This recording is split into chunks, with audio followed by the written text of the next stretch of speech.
Hello everyone, in this video I will be show you how to mute videos in CapCut new update. But before going to the tutorial, please click subscribe button and you can also click notification bell so you can getting more videos update.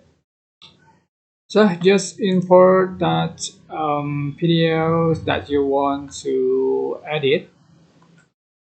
For example, import and just drag here and you can hear the audio and you can mute the videos.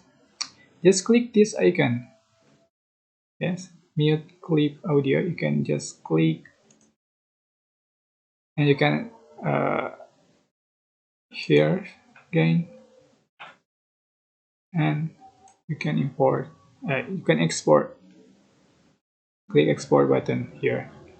Okay, just simple. That's how to mute videos in CapCut new update. Don't forget to click like, comment, share, and also subscribe. And you can click thanks button for appreciation and share. Thanks. Bye bye.